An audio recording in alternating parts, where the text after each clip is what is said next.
Assalamualaikum warahmatullahi wabarakatuh. Perkenalkan, nama saya Widya Septiani dengan nomor NPM 120020631.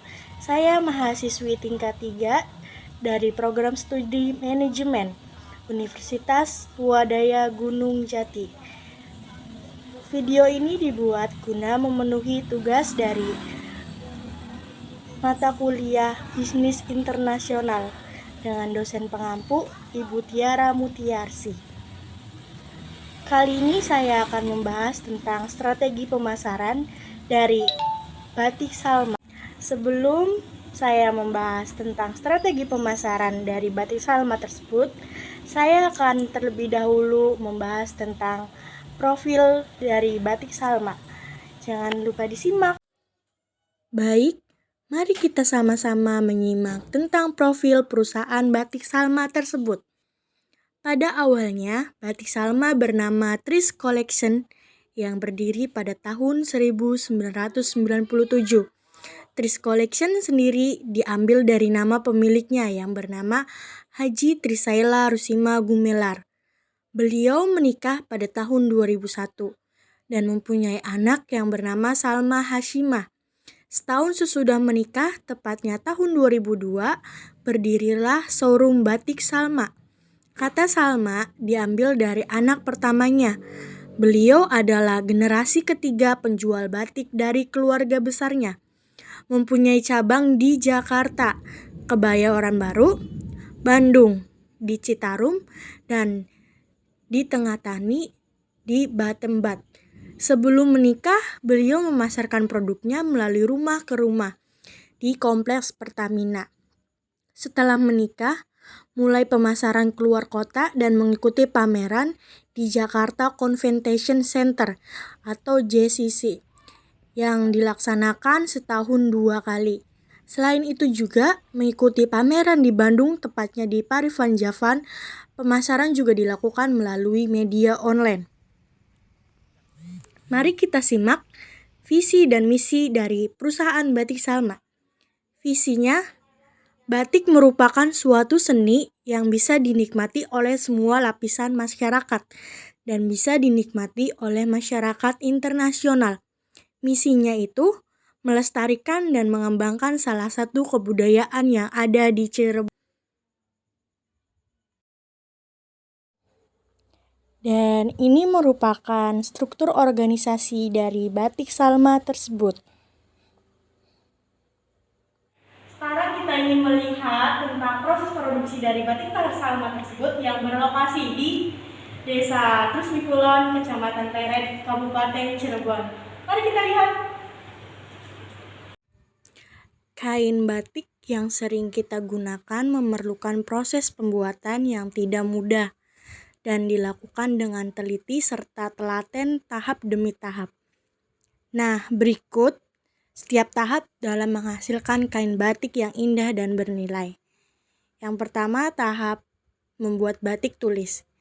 Nyungging merupakan tahap pembuatan pola di atas kertas. Japlak, proses pemindahan pola dari kertas ke kain. Ngelowong, tahap melekatkan lilin dengan menyesuaikannya pada pola yang telah dibuat.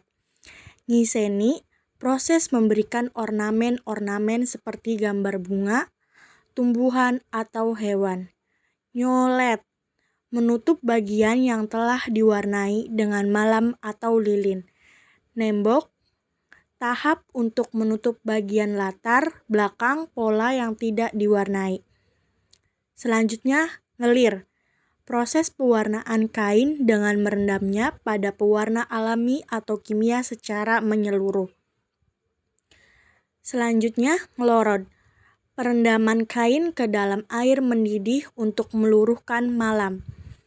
Selanjutnya, rentesi merupakan proses memberikan titik pada kelowongan menggunakan canting dengan jarum tipis. Selanjutnya, nyumri, penutupan bagian tertentu dengan malam. Yang terakhir, ngelorod, merupakan tahap terakhir, tahap meluruhkan dan melarutkan malam pada kain.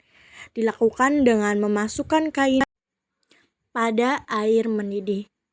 Setelah tahap-tahap tadi selesai dilakukan, kain batik dapat dikeringkan dengan cara diangin-anginkan. Nah, selanjutnya mari kita simak tentang pembuatan kain batik cap. Proses pembuatan batik cap ini tidak serumit dan sepanjang tahap pembuatan kain batik tulis. Kain batik cap dibuat dengan menggunakan stempel besar berukuran standar, yaitu 20 x 20 cm yang sudah bermotif. Dikenal juga dengan istilah canting cap. Mari kita simak cara pembuatan batik cap. Tahapannya yang pertama, bentangkan kain di atas permukaan rata seperti meja atau lantai. Yang kedua, panaskan lilin dengan loyang khusus. Letakkan loyang di atas kompor. Dan yang ketiga, celupkan canting cap ke dalam lilin, kemudian capkan di atas kain. Tahan dengan kuat hingga lilin meresap ke dalam kain. Itu dia cara membuat batik tulis dan batik cap. Selanjutnya, setelah sudah, kain batik dibikin model seperti rok atau pakaian pria. Contohnya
ini contoh kain batik yang sudah dijadikan pakaian.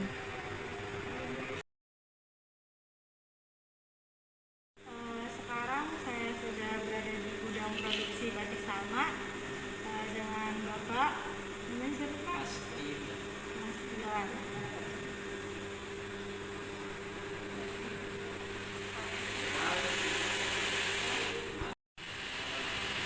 Biasanya produk apa saja yang dipasarkan oleh batik Salma ini, Pak?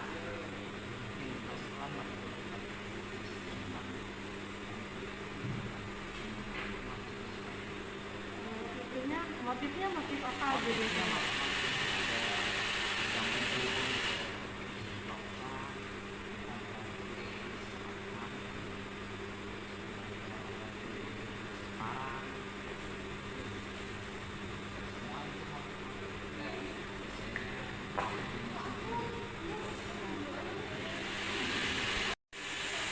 Bagaimana cara mempromosikan batik Salma ini, Pak?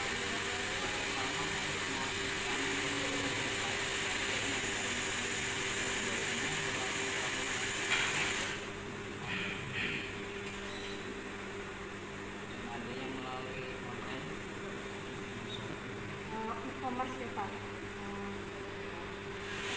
Yang dijual di batik Salma ini harganya kisaran berapa ya, Pak? Kira-kira?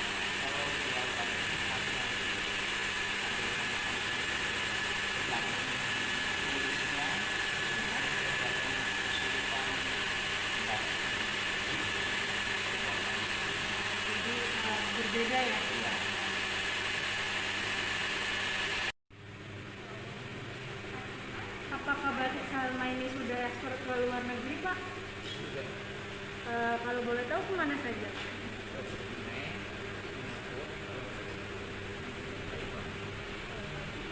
Sampai sekarang masih ekspor ke luar negeri?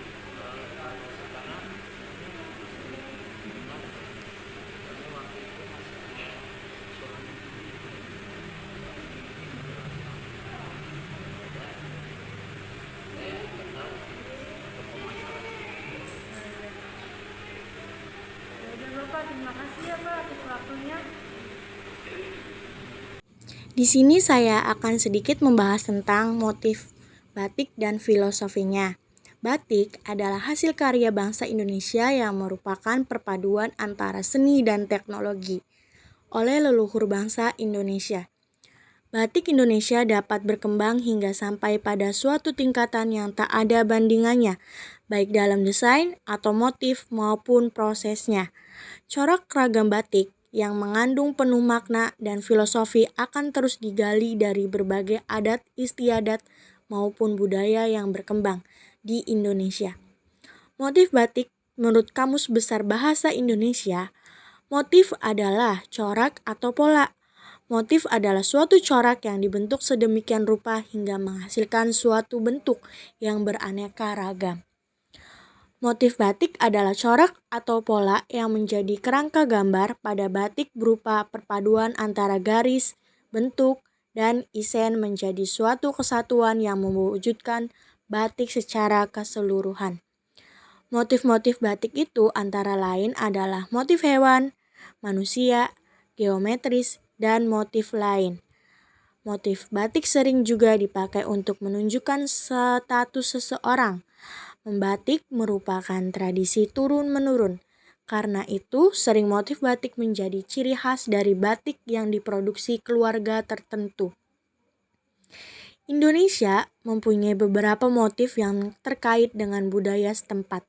Beberapa faktor yang mempengaruhi lahirnya motif-motif batik antara lain adalah letak geografis.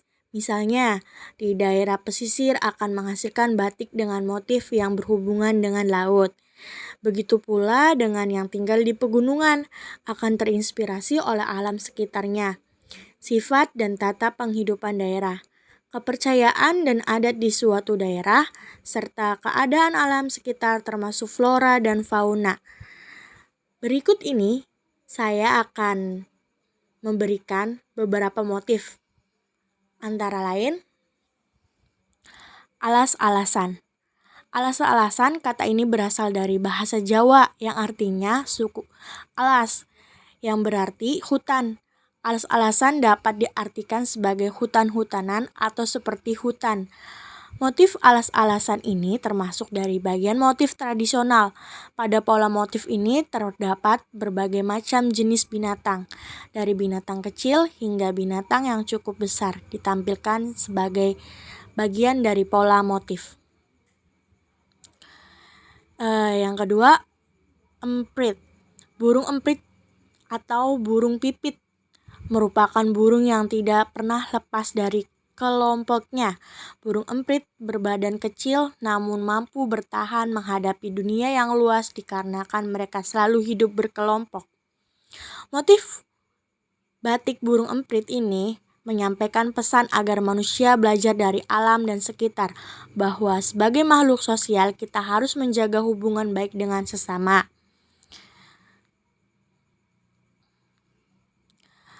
Yang ketiga, ada merak lunglungan.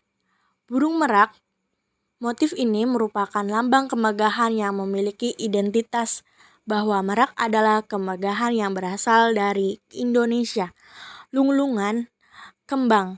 Lunglungan menjadi simbol kesuburan tanah yang mempresentasikan hubungan erat dan ikatan yang baik antara sang pemimpin dengan yang dipimpin. Selanjutnya, sekar jagad. Sekar jagad secara harfiah berarti bunga dunia. Salah satu cara yang dapat dilakukan oleh kita sebagai generasi muda, penerus bangsa, untuk dapat menjaga batik sebagai kebudayaan dan warisan negara Indonesia adalah dengan menumbuhkan semangat berpakaian batik, sebagai bagian dari negara Indonesia. Generasi muda harus menjadikan batik Indonesia sebagai pakaian yang digunakan dalam kehidupan sehari-hari seperti di area kampus, rumah, dan di lingkungan sekitar. Dengan demikian, generasi muda semakin memahami bahwa batik tidak hanya dapat digunakan oleh kaum-kaum penting saja dalam acara formal, tetapi batik justru dapat digabungkan dengan tren fashion modern pada zaman sekarang ini. Selain itu, generasi muda juga dapat menyampaikan perspektif atau pandangan tentang pesan dan nilai dalam batik. Tadi kita semua sudah menyimak strategi pemasaran dari Batik Salma dan profil perusahaan dari Batik Salma. Terima kasih yang sudah menyimak sampai akhir. Wassalamualaikum warahmatullahi wabarakatuh. Bye-bye.